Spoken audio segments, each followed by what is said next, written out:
Votos cordiais de saúde e de paz a todos. Por que insistimos? Por que teimamos na dor e no sofrimento?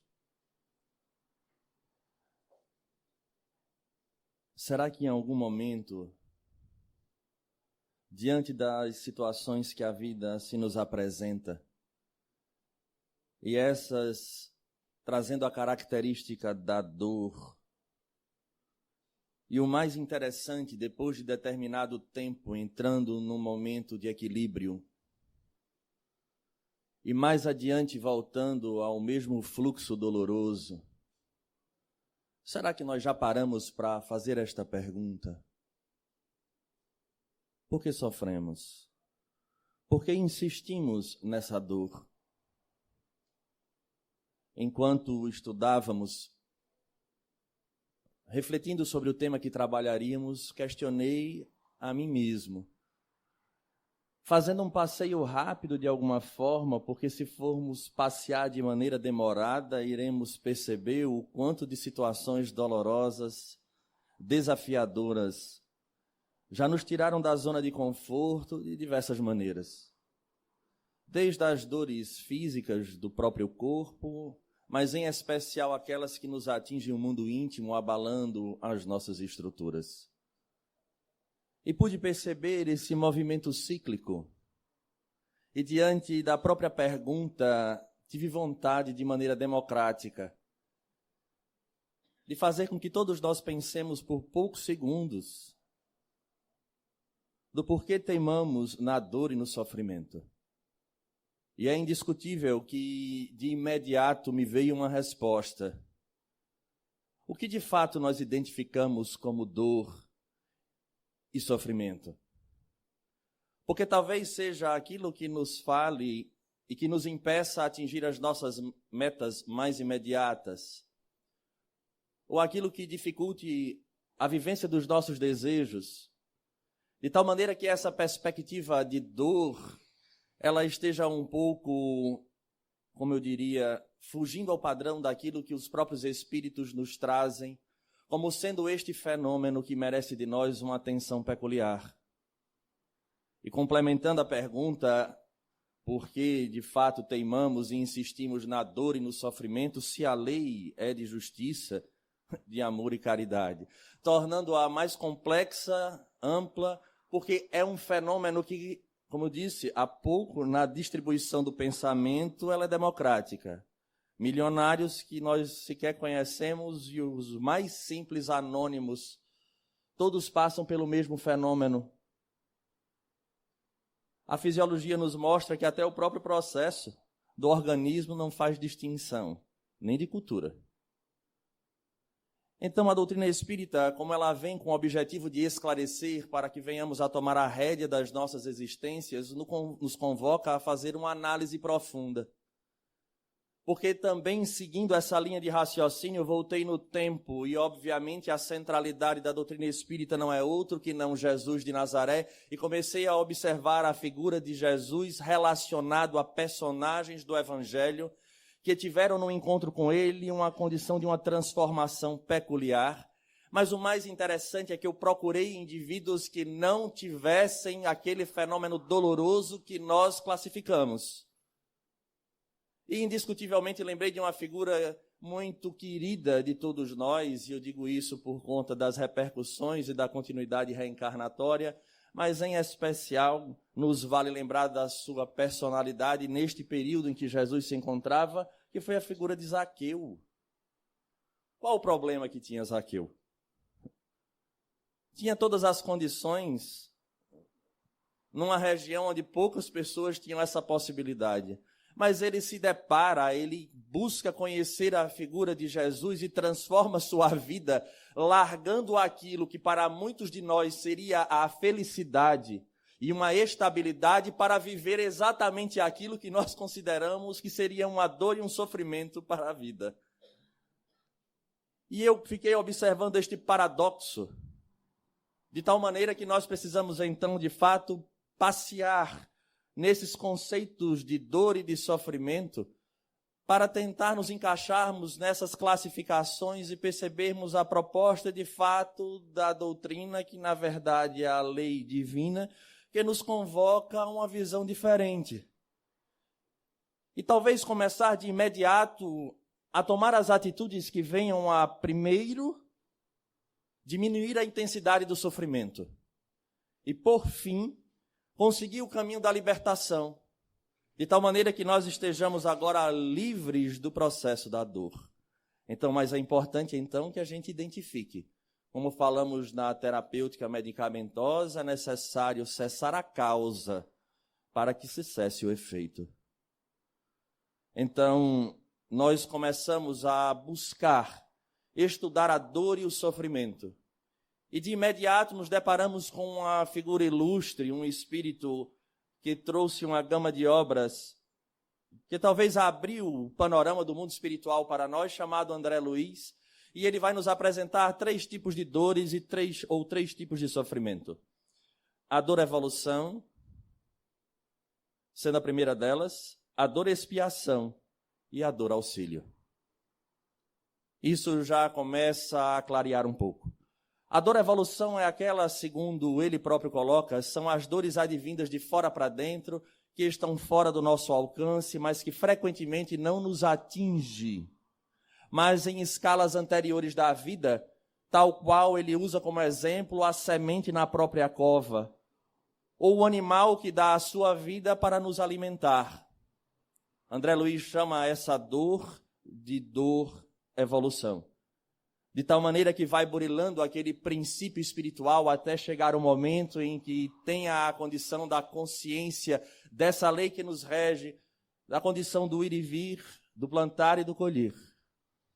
Saindo desse processo, ele entra então na dor expiatória, e aí ele vai dizer, esta sim é de dentro para fora, porque são os momentos de encontro das pedras que um dia nós jogamos no caminho, de tal maneira que vai perdendo então a característica daquela figura antropomórfica, no qual foi apresentado ao mundo, em especial, vamos falar da nossa raiz judaica cristã, tendo como a lei essa figura que fazia com que a lei prevalecesse, vingando-se daqueles que não acreditavam nele, castigando a outros e elegendo a alguns. De tal maneira que ficou gravado em nosso inconsciente este receio de sofrer, quando vinculado às religiões tradicionais, de fazermos errado e sermos castigados, onde a priori seria uma rédea para que nós não nos perdêssemos, mas que ainda assim deixou marcas profundas que atrapalham a nossa vida, porque vamos carregando pesos do qual não é essa a proposta. Mas ainda assim apresenta-se esta dor expiatória, porque a doutrina espírita, e agora André Luiz nos traz, de que não é a divindade que nos castiga nem nos pune, mas é apenas o resultado do livre-arbítrio de cada um, em especial porque a consciência é onde se encontram as leis, e entrando em contato com essa consciência, o indivíduo tem a possibilidade de escolher. Essa questão é muito mais profunda do que a gente vem a imaginar, porque me permitam uma análise até mesmo saindo do campo teórico da religião, mas olhando para o contexto social, nós colocamos o meio como sendo um elemento quase que determinante para atitudes altamente equivocadas. E a partir dali estamos dizendo praticamente que este indivíduo, dependendo do meio em que ele está, ele será isso ou aquilo. Ora, tenhamos a visão espírita cristã. Se assim fosse, Deus estaria errado. Porque na hora em que nos colocasse num meio muito complexo, como se as nossas famílias não fossem, mas vamos fazer essa complexidade em termos socioeconômicas, Deus estaria fazendo com que o homem tivesse a tendência natural de caminhar para o crime, para a condição dos tóxicos. E aí a pergunta, será que ele seria verdadeiramente justo na perspectiva que a doutrina espírita coloca?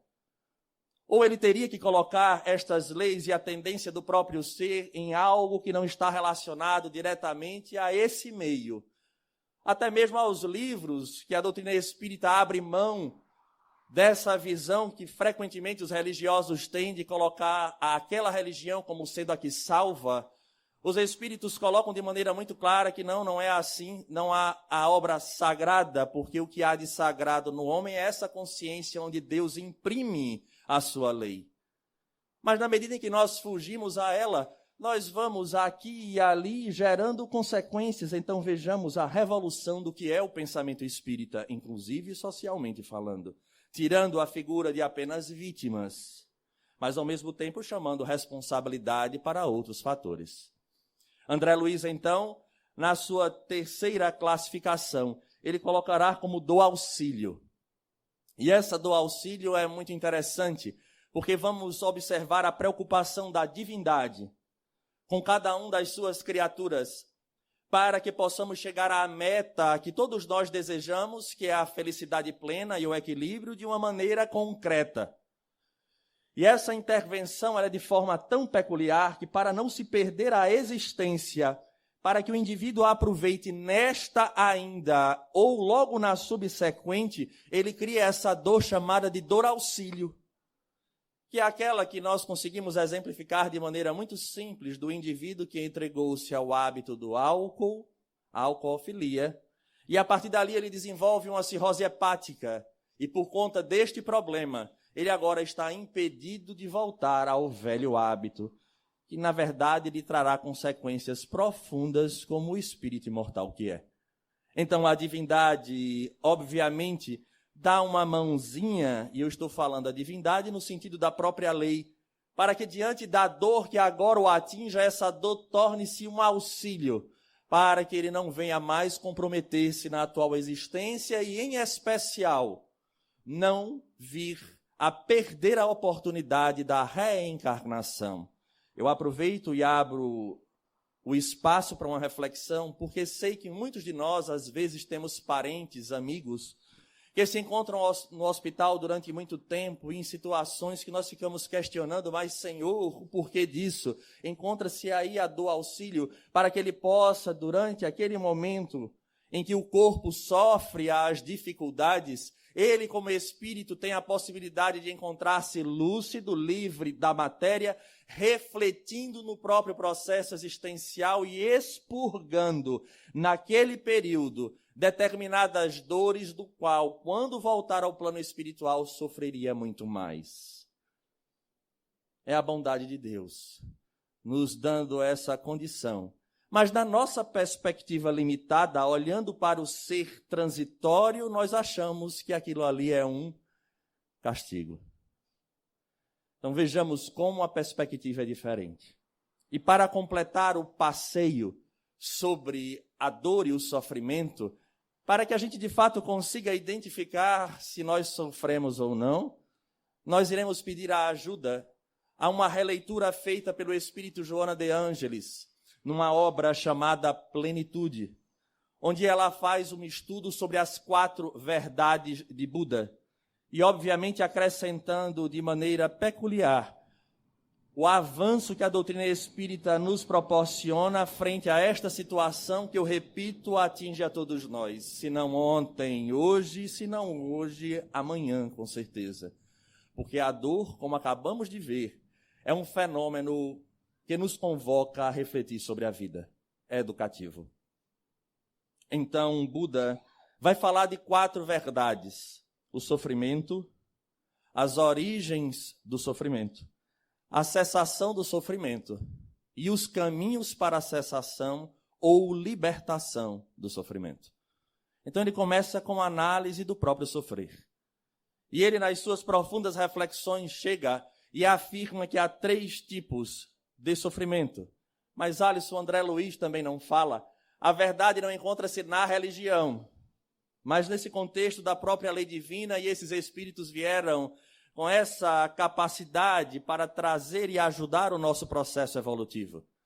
E fazendo a análise do sofrimento, ele diz que o sofrimento ele surge em 3 situações. Na primeira delas, o sofrimento advindo do próprio sofrimento. E esse é fácil nós entendermos, esse nós conhecemos de perto. Quem porventura em algum momento já teve aquela situação do desligamento temporário e dá uma topada, vai entender o que eu estou falando. Ou normalmente deixa de acender a luz para ir ao sanitário durante a madrugada para não perder o sono e bate com o dedo midinho no móvel. Esse é o sofrimento advindo do sofrimento. Se tivesse tido a coragem de ligar a luz, provavelmente não teria acontecido, mas a gente prefere, para manter o sono, correr o risco. E, obviamente, na medida de correr o risco, vale qualquer resultado. Então, essa dor que nos atinge em termos de corpo físico é interessante porque até aí cabe em nós uma reflexão. O que é a dor em si? Estou falando agora em termos de corpo. É uma punição? É um castigo? Não. A dor de um processo inflamatório, de um abscesso, nada mais é do que a própria imunidade do organismo tentando livrar o organismo de um agente invasor.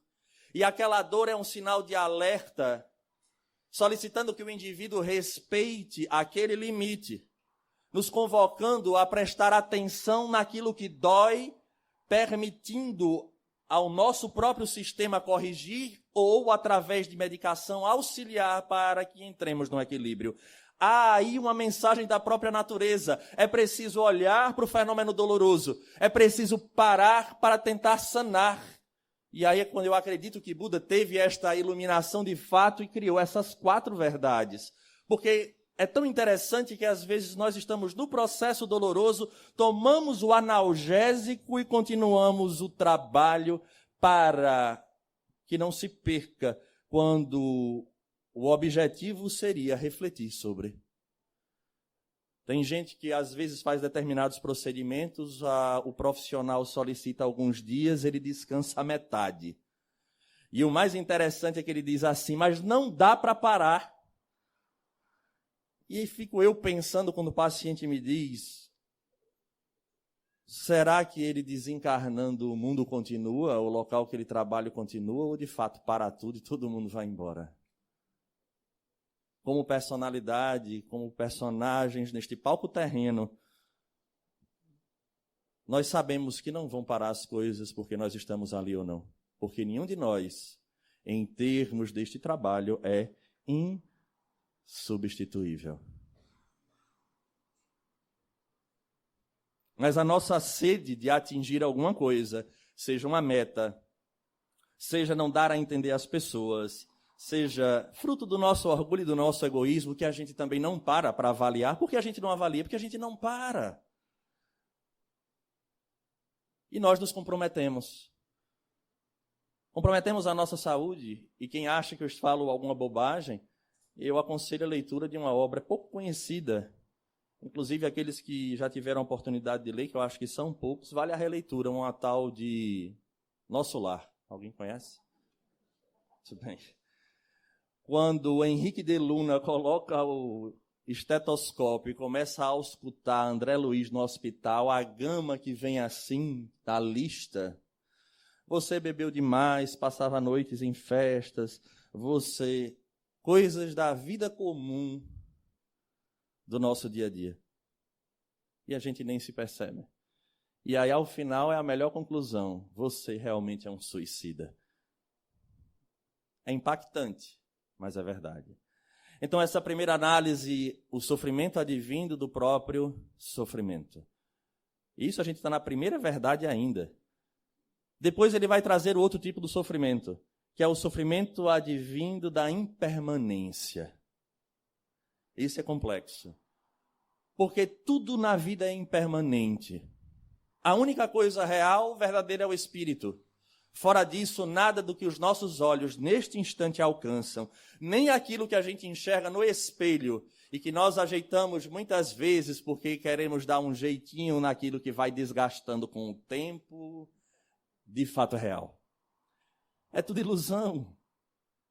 E há uma angústia profunda quando essa impermanência nos bate à porta, ou às vezes ela nem bate, ela chuta a porta e entra de tal maneira em nossa vida que ela vira o rumo.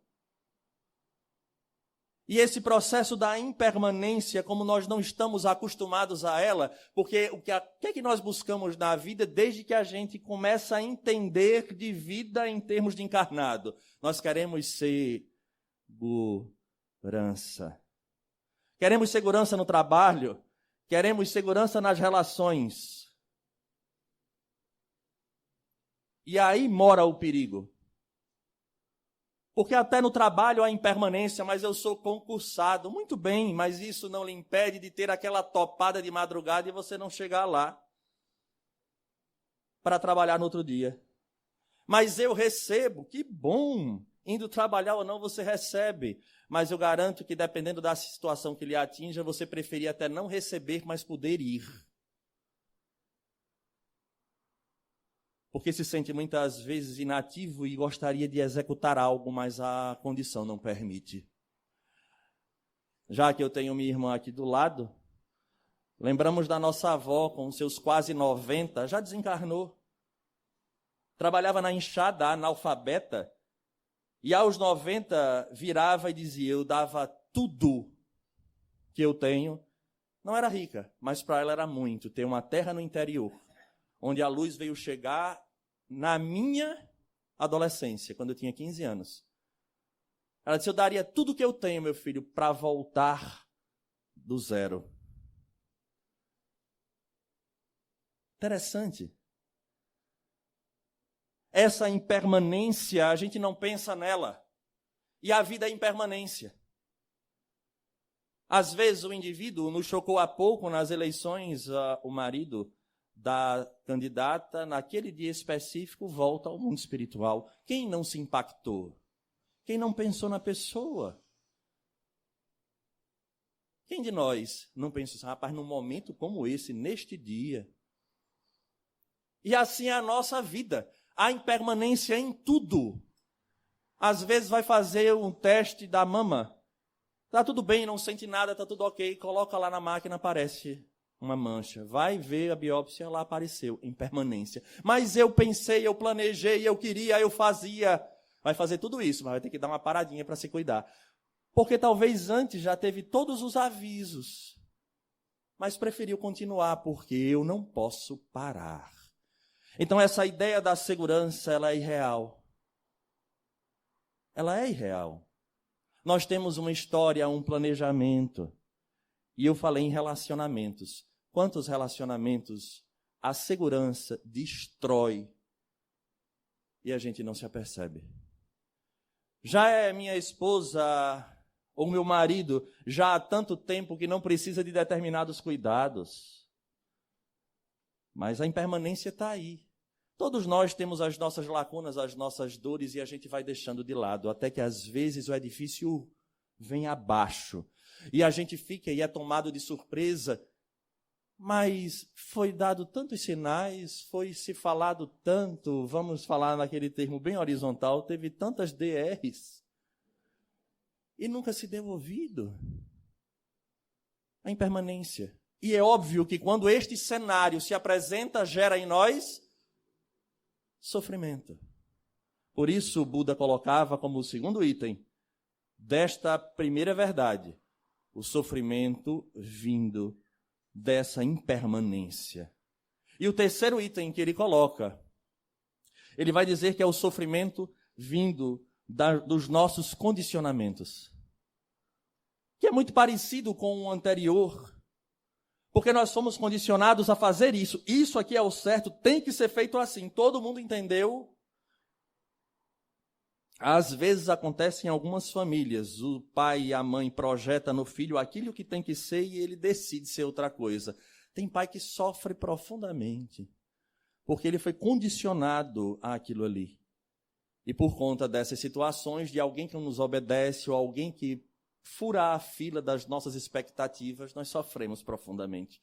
Então, dentro dessa realidade, a gente começa a perceber que em algum momento nós nos encaixamos. Mas nem sempre a gente se apercebe neste processo de sofrimento. Nós vivemos em relações com discussões, nós vivemos em processos de sermos apegados às coisas, a pessoas, a posições, a ideologias. E somos pegos de surpresa, e o mais interessante Ninguém está cansado. Não cansa de viver aquilo, mas quer algo diferente, batendo na mesma tônica. O sofrimento está aí. E a gente nem se apercebe. Por isso me chama a atenção a figura de Zaqueu. Porque Maria de Magdala era sedenta de amor e vai em busca de Jesus e encontra o roteiro do amor, mas Zaqueu não. Zaqueu estalava o dedo, ele tinha tudo o que ele queria. Simão Pedro também, os apóstolos também, viviam a sua vida pacata, ali no Mar da Galileia. Em nenhum momento se viam em processos de sofrimento, era uma vida comum, tranquila, mas quando encontram a Jesus e passam a enxergar uma perspectiva diferente, só vão conseguir entender quando Jesus parte. E aí chega o medo. Porque enquanto ele estava tudo ótimo. Mas depois que ele foi embora, parece que o chão saiu debaixo dos pés. E as dores que antes não eram enxergadas com clareza chegam a eles, batendo a porta com toda intensidade. Na figura de personagens colocados à margem da sociedade e, em especial, nas próprias dúvidas e dores que surgiram no mundo íntimo de cada um deles. A começar pela própria negação, pela traição de Judas. Todos eles sofreram. Todos eles sofreram. Mas agora ele vai adiante. Siddhartha Gautama nos fala agora da segunda grande verdade. Já não é mais o sofrimento, mas a origem do sofrimento. E na hora em que fala da origem do sofrimento, ele vai colocar duas situações. Ele vai chamar de causas kármicas e depois de emoções perturbadoras. Causas kármicas não é da linguagem espírita. O espiritismo aí, Joana de Ângeles, neste capítulo avança e vai dizer que os espíritos trouxeram a Allan Kardec uma visão um pouco mais objetiva e classificada deste processo da origem da dor e do sofrimento. Causas kármicas ele chamará de provas e de expiações. E aí cabe a nós refletir sobre o que seria provas e expiações.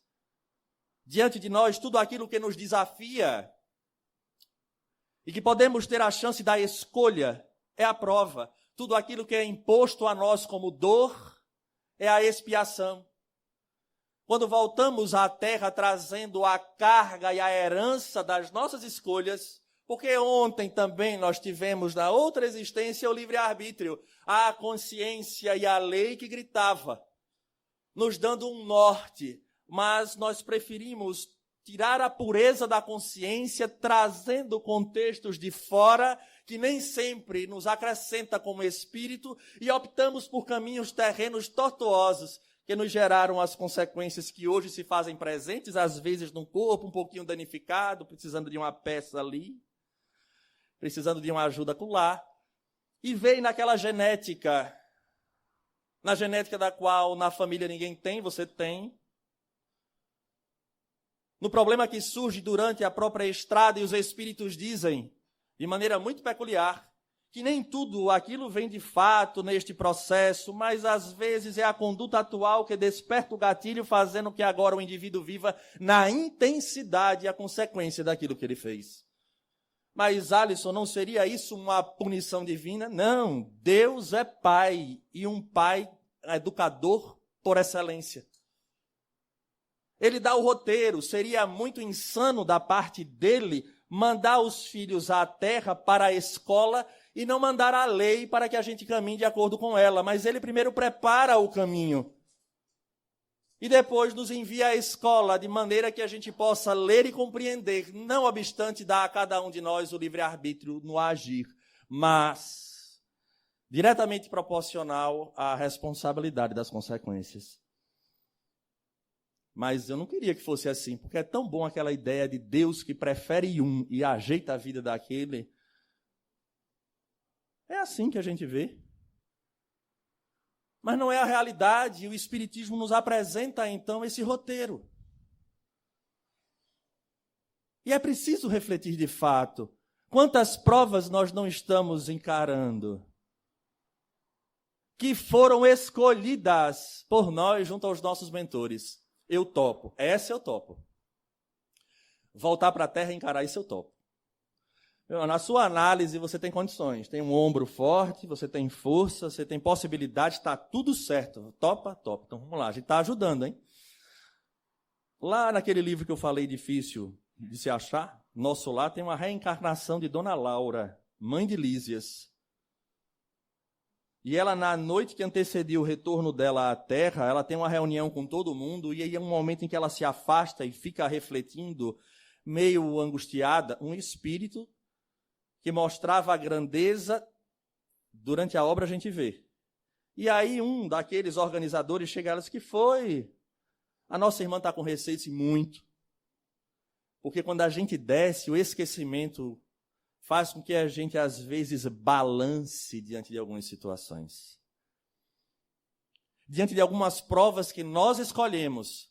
E aí ele responde, mas não te preocupas, porque aquilo que angariastes, em termos de amizade, não te faltarão, e nós estaremos ao teu lado, te insuflando, te inspirando. Agora, é preciso que a gente tenha olhos de ver e ouvidos de ouvir.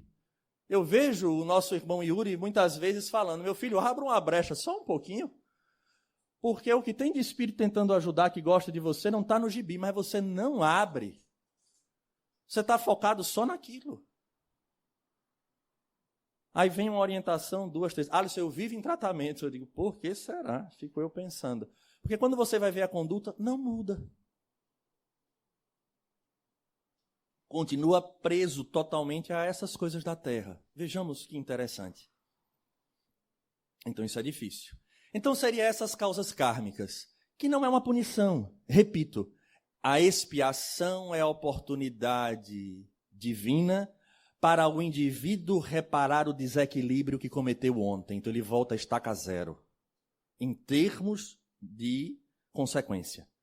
Aquele indivíduo vai lá, num processo de profunda desesperança, buscando fugir da dor, tira a sua existência, às vezes lhe dando um tiro na própria cabeça, desequilibra o seu perispírito, vai ao mundo espiritual, se ressente porque a grande dor do suicida é a decepção, segundo o Livro dos Espíritos, porque ele acha que vai escapar da dor, mas ele se depara com ela porque o espírito é imortal e a dor da angústia e o sofrimento que temos não está no corpo, está no espírito. Passa um tempo, se prepara, volta para a terra e o perispírito imprime na matéria aquele desequilíbrio que ele causou ao fugir à lei divina. Então ele vem com anencefalia, com problemas às vezes psiquiátricos severos, de fato, e às vezes até com incompatibilidade com a vida, fazendo com que ele agora, a matéria expurgue, coloque para fora o desequilíbrio que ele cometeu. Aí ele volta para a estaca zero. E aí reencarna. No que ele reencarna, vai enfrentar a mesma prova, para saber se de fato ele angariou a experiência que ele precisava. É a lei divina, é educativa. É aquele filho que faz a bobagem e o pai vai dizer, agora você vai voltar, vai pedir desculpa e vai reparar o que você fez. Mas eu não quero. Mas vai. Mas vai. Então, essa é o grupo das questões kármicas, as origens kármicas. Depois vem as emoções perturbadoras. Essa a gente vive numa sociedade muito saudável. Isso aí eu não vou nem falar porque... né? Aqui só tem normal, não é verdade? Todos nós, aqui é tudo normal. Tanto é que nós somos espíritas ou simpatizantes da doutrina espírita. Só tem normal. E é interessante que ele coloca emoções perturbadoras. A doutrina espírita, no capítulo 5, Bem-aventurados os aflitos, vai dizer simplesmente que isso se chama causas atuais das aflições. Porque às vezes o nosso mecanismo de fuga para nos mantermos na dor, é interessante isso. Como eu disse, nós vamos tomando o analgésico, não queremos enxergar a dor para estudar a causa e nós vamos levando a vida achando que está tudo ótimo. E aí vem os nossos mecanismos de fuga. É a bebida, é a festa, é a farra, é o Instagram. São situações altamente volúveis da nossa existência para que a gente não se depare com o elemento causal. Aí a gente vai gerando as causas atuais das aflições e a gente... isso é kármico, porque assim, a gente gosta de correr para o kármico, porque parece que o kármico tira de nós a responsabilidade. Só que aí vale a pergunta, e quem foi que fez para você estar sofrendo? Porque já reparou isso? Olha, eu tenho certeza que é coisa do passado. Tudo bem, que seja. Quem fez? Não importa se a gente vai jogar. É importante que a gente perceba que tem coisas que, de fato, não são do passado. E quando você pega a lista que Allan Kardec coloca nesse item das causas atuais das aflições, você vai vendo e diz, rapaz, quanta situação do dia a dia, e a gente vai colocar na conta dos espíritos. Porque a segunda fuga do espírita, além de ser kármico, o outro é a obsessão. Foi um espírito obsessor que fez. Rapaz, não tem jeito. E esse terreno íntimo que tem tudo pronto para o obsessor achar, essa caixinha de brinquedo, quem tem? Então a gente vai usando o conhecimento para nos mantermos na posição do sofrimento. Porque parece que ser vítima da vida, seja de uma maneira concreta ou não, é melhor porque desperta a atenção das pessoas. Rapaz, tu já viu aquele cara como sofre? Engraçado que a gente olha nessa perspectiva. Repito, sempre numa condição muito física. Há aqui pessoas que se apresentam, às vezes, numa condição muito feliz, afivelada à máscara, mas intimamente tem dores que a gente nem imagina. Porque as dores, segundo o Evangelho e segundo o Espiritismo, que atingem o coração, essas são as mais difíceis. Quem diz isso é o Evangelho, não sou eu. Então vejamos a origem desse sofrimento. Então a gente precisa agora perguntar, em que nós contribuímos nessas causas atuais das aflições? Por que nós estamos aqui? Qual é o objetivo? É simplesmente bater o ponto junto com a espiritualidade para dizer, eu estou indo, viu? Receber o passe, tomar água magnetizada, fazer a leitura mecânica do Evangelho, ainda bem que o Jefa, nos seus 37 anos, que a gente comemora esse mês, o pessoal que já frequenta aqui não faz leitura automática, né? Sempre vai refletindo de frase em frase, porque os espíritos pedem, né? Leitura diária do Evangelho.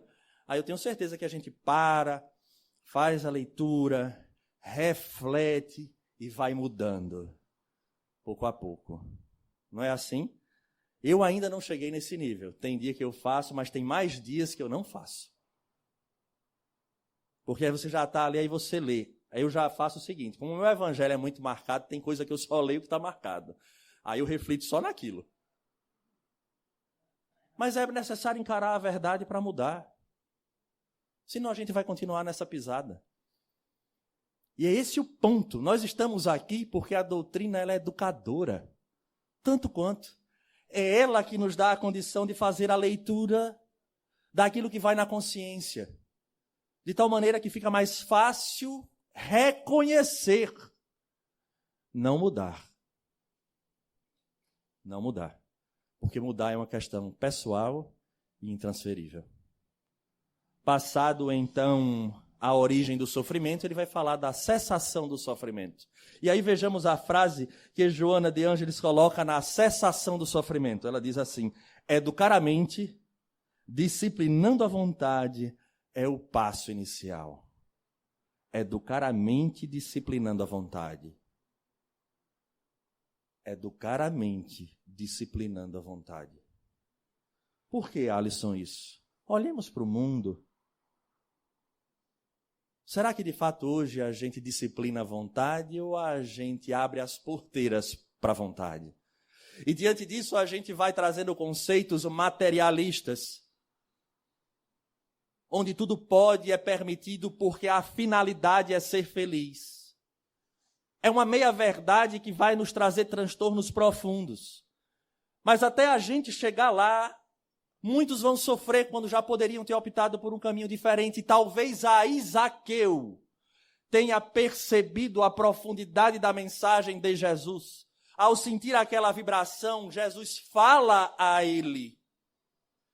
Ele entendeu a impermanência da riqueza. Ele entendeu valores que transcendiam a condição da materialidade. É algo que ainda falta em nós. Porque o entendimento nós já temos, sem exceção, acredito que todos aqui, de uma forma ou de outra, nós temos. Mas essa questão da vontade, a gente não disciplina a mente para isso. Porque eu não quero sofrer, passar pela porta estreita. Eu prefiro a minha vida do meu jeito, da forma com que eu enxergo e eu acredito, porque nós somos aquilo que nós acreditamos. E aqui não é coach, não, é a realidade. A fé que eu trago, a confiança que eu trago é aquela que determina as minhas escolhas. E aí é onde está o ponto de mutação. Nós vamos trazendo apêndices para todas as religiões, mas o pensamento em essência religioso, ele é único, é essencial, ele está ali, é vital para cada um de nós, mas nós vamos enxertando. Surge um pensador ali e aquele pensador acha que, mas a perspectiva dele é de matéria e nós somos espíritos. Não coloca, não dá liga. Mas a gente só vai descobrir isso lá em cima. Quando é que, Alisson, a gente lê isso? Procura as obras do irmão X, Humberto de Campos, porque ele faz ali uma confissão coletiva, geral, para que todo mundo escute. Ele dizia, enquanto eu estava aí, eu sorria dessas questões espirituais. Até o momento em que a irmã morte libertadora me trouxe para o lado de cá e eu me deparei com a verdade de que tudo aquilo que de alguma forma eu zombava era verdade. E vai nos trazendo uma gama de crônicas e de colocações, porque é a realidade do que a gente faz. Esse é o ponto. Então, educar a mente para disciplinar a vontade é, acima de tudo, transformar em ação uma frase velha, conhecida de todos nós. Muito velha. E muito utilizada nos dias de hoje, e espero que continue sendo para ad eternum. Senhor, que seja feita acima da nossa. O problema é que a gente entende, como espírita compreendemos estes meandros da lei de causa e efeito, mas ainda assim relativizamos o que seja feita a vossa vontade, porque desde o momento da nossa concepção, ou melhor, previamente à nossa concepção, até o retorno que temos à pátria espiritual, estamos sendo regidos pela lei divina. Não adianta querer apêndice. 2 e 2... 2 e 2? E se todo mundo disser que é 5, que é 6, que é 7, deixou de ser? Essa é a questão. Os espíritos gritam e apontam o roteiro. E todo mundo diz que não é bem assim. É melhor ouvir quem? Seria. Mas dependendo do que eles dizem, é sacrifício demais. Aí é onde está o disciplinar a nossa vontade. E Paulo vai dizer isso. Não é? Tudo posso, né? Tudo me é lícito. Mas nem tudo me convém. Por que não convém? Porque ele sabia da consequência em termos espirituais. É isso que ele disse. E sabendo da fragilidade humana, ele escreve ao próprio Timóteo, que era um adolescente, um pré-adolescente. Foge das paixões da mocidade. E junta-te com aqueles que são bons e fiéis em nome do Senhor.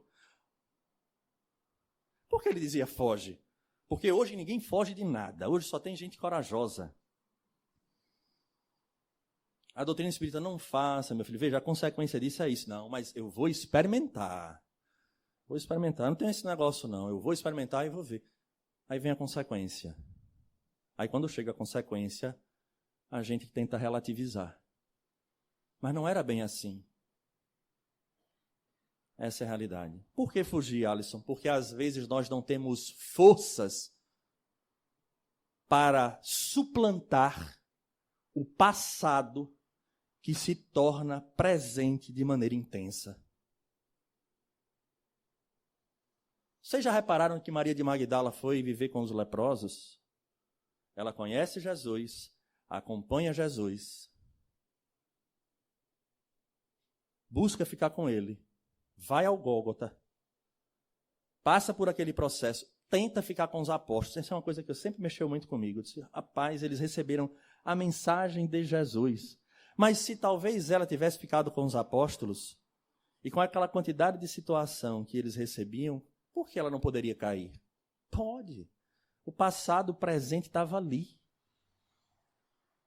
E aí os espíritos, ou melhor, os apóstolos, dão as costas a ela, e ela, na estrada, encontra um grupo de leprosos e vai viver com eles, até desenvolver a lepra, que segundo André Luiz seria a dor auxílio, que fez com que ela não mais voltasse à velha prática e já expurgasse naquela existência uma boa parte do que ela caminhou de forma equivocada.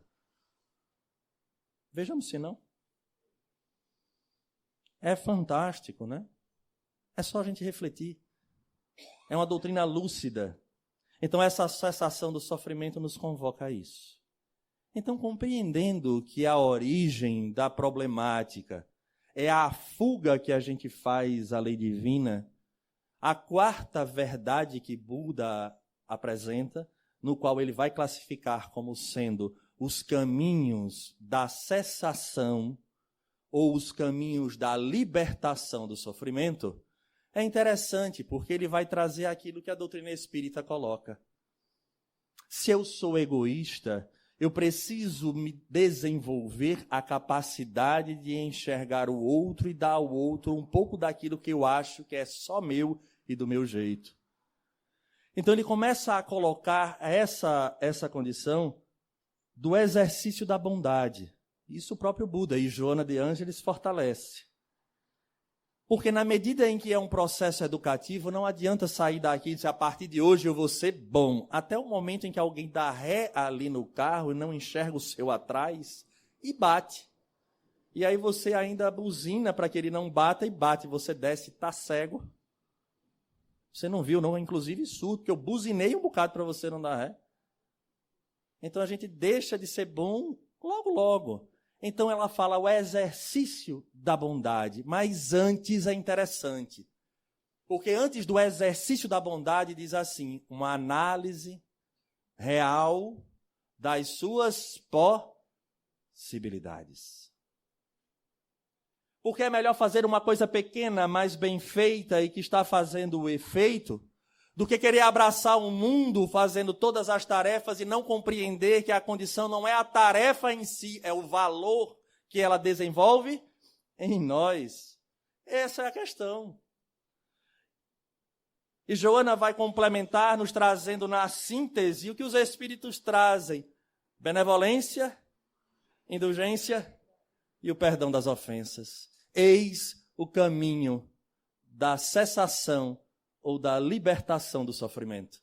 Porque tudo aquilo que nos atinge, tirando da zona de conforto, tudo aquilo que vai nos impulsionar a fazer a mudança e sair deste cenário tão difícil, que muitas vezes nós não queremos enxergar, porque já faz parte do nosso cotidiano sofrer neste limite de uma dor que é plausível para nós, é essa perspectiva de que somos espíritos e que ninguém veio à Terra para sofrer. Porque se nos foi dado a condição da escola, da dor que nos chega já é resultado de ontem, mas eu compreendo essa dor como remédio amargo que eu tomo para manter bem a minha vida, e amanhã eu retorno à verdadeira pátria livre e sem mais cargas que são adquiridas durante o caminho, a gente começa a perceber essa dor numa outra perspectiva. Alisson, deixa de doer? Não. Mas Jesus em nenhum momento falou que deixaria. Porque é o remédio.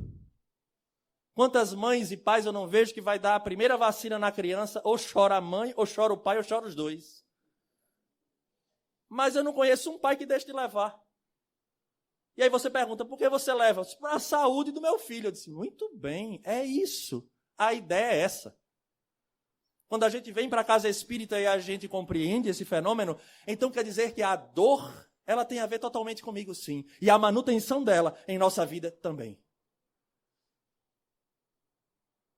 A dor, sim, a vivência deste sofrimento é uma questão unicamente pessoal. Esse é o nosso desafio. Daí voltamos à pergunta. E que cada um possa, diante de tudo aquilo que a doutrina espírita nos traz refletir. Por que teimamos e insistimos na dor, se a lei é de justiça, amor e caridade? A todos, um grande abraço, votos sinceros de saúde e paz.